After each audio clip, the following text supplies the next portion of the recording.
বন্ধুগণ, সকলকে বাংলাদেশ ছাত্র ফেডারেশন নারায়ণগঞ্জ জেলার পক্ষ থেকে সংগ্রামী লাল সালাম। আগামী 21শে ফেব্রুয়ারি আন্তর্জাতিক মাতৃভাষা দিবসকে কেন্দ্র করে মুক্তি সংগ্রামের সকল ভাষার শহীদদের স্মরণে আমরা বাংলাদেশ ছাত্র ফেডারেশন শ্রদ্ধাঞ্জলি দিব এবং 21শে ফেব্রুয়ারির সেই প্রভাত ফেরি এবং শ্রদ্ধাঞ্জলির সর্বশেষ প্রস্তুতি চলছে।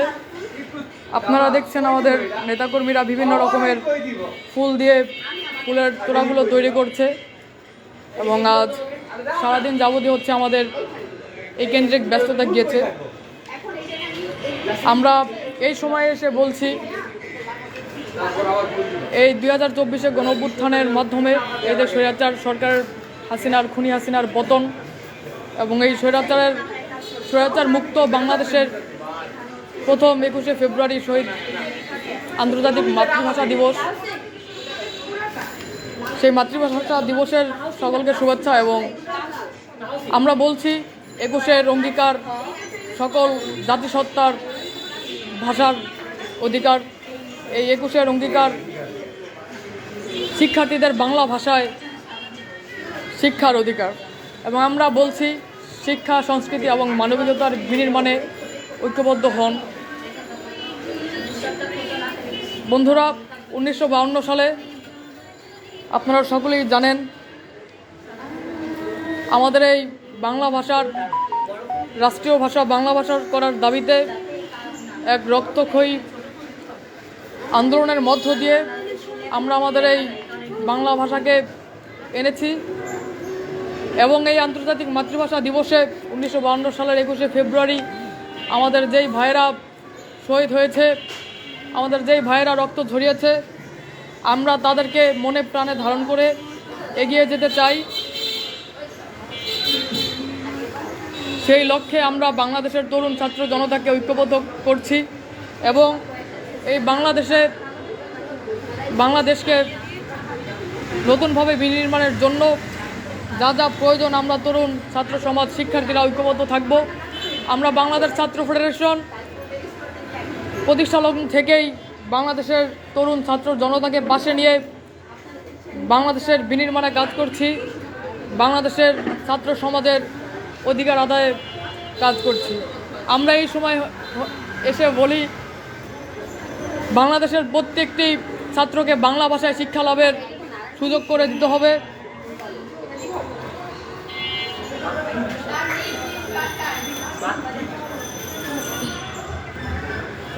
তো আগামীকালের 21শে ফেব্রুয়ারিকে সামনে রেখে আমাদের প্রস্তুতি চলছে। ইতিমধ্যেই আমাদের প্রায় 2টি ফুলের তোড়া তৈরি হয়েছে এবং এখানে আপনারা দেখছেন আরও কাজ চলছে। সারা দিনব্যাপী আমরা কাজ করে যাচ্ছি।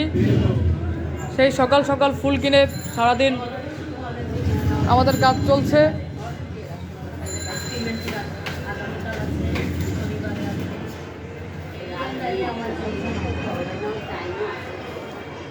বন্ধুরা, আমরা দেখতে পাচ্ছি আমাদের সামনে রয়েছে সৌরভ সেন, বাংলাদেশ ছাত্র ফেডারেশন নারায়ণগঞ্জ জেলা সহসভাপতি।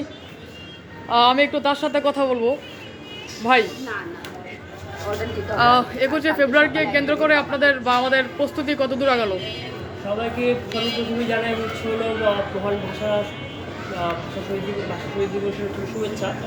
আপনারা সবাই জানেন যে 52 এই দিনে কীভাবে হলো ঢাকা ইউনিভার্সিটিতে হচ্ছিল আমাদের রফিক জব্বার সহ হচ্ছিল অন্যান্য অনুষ্ঠান হচ্ছিল। তৎকালীন স্বৈরাচারী শাসক তৎকালীন শাসকের গুলিতে হচ্ছিল, নিহত হয়েছে। এখন আমরা বাংলাদেশ ছাত্র ফেডারেশন সবসময় আমরা বলে আসছি, আমরা 52, 71, 69, 90 থেকে শুরু করে আমরা যে 24 পর্যন্ত আসলাম, আমরা প্রত্যেকটি শহীদ এই লড়াই সংগ্রামে যারা হচ্ছিল আত্মত্যাগ দিয়েছে তাদের সকলের হচ্ছিল যে স্পিরিটটা হচ্ছিল বহন। এবং আপনার ইতিমধ্যে সম্পর্কে হচ্ছিল আশেপাশে যদি দেখা যায়, আমরা প্রত্যেক বছরই হচ্ছিল যে আমরা মনে করি যে অনেকেই আসছে যে আমাদের আশেপাশে আমরা 24-এর গণঅভ্যুত্থানের পরে আমরা দেখলাম যে অনেক ধরনের প্রবণতা তৈরি হয়েছে, যার মধ্যে দিয়ে আমাদেরকে 52 কিংবা আমাদের 71 হচ্ছিল ঢেকে ফেলা বা মুছে ফেলার হচ্ছিল অনেক প্রয়াস চলছে।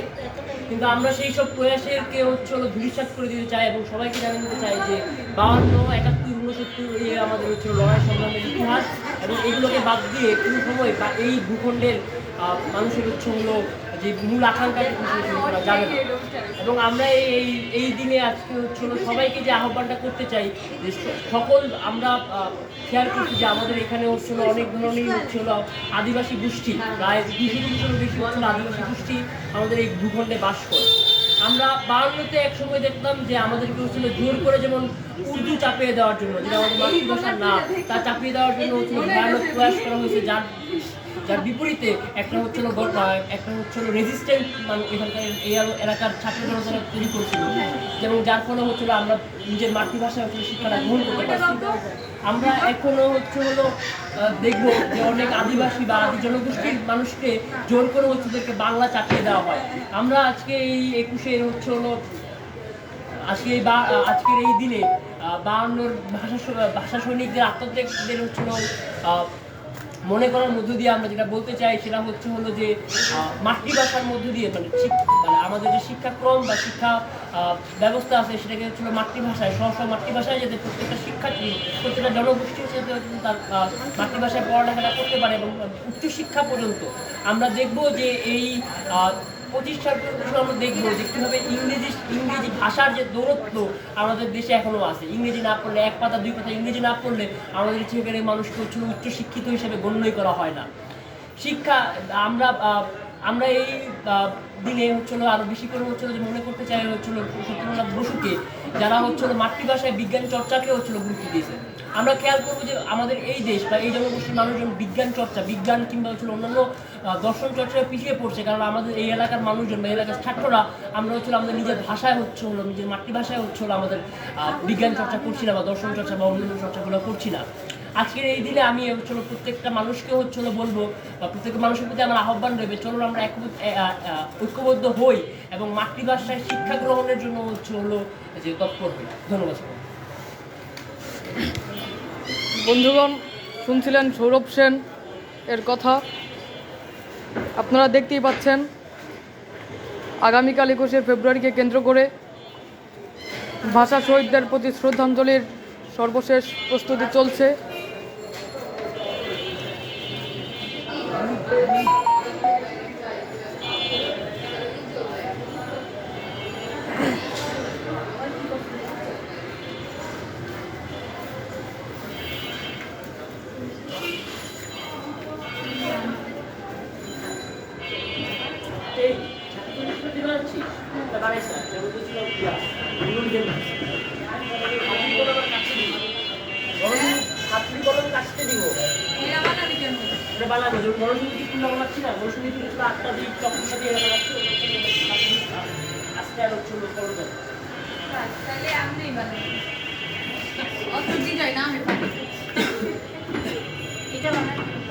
বন্ধুরা, আপনারা যারা যারা দেখছেন সকলকে আহ্বান জানাবো বাংলাদেশ ছাত্র ফেডারেশন নারায়ণগঞ্জ জেলার আগামীকালকের প্রভাত ফেরিতে অংশগ্রহণ করার জন্য এবং শিক্ষা সংস্কৃতি মানবিকতার বিনির্মাণে সকলকে ঐক্যবদ্ধ হওয়ার আহ্বান জানিয়ে আজকের লাইভটি এখানে শেষ করছি। সকলকে আবারও ধন্যবাদ।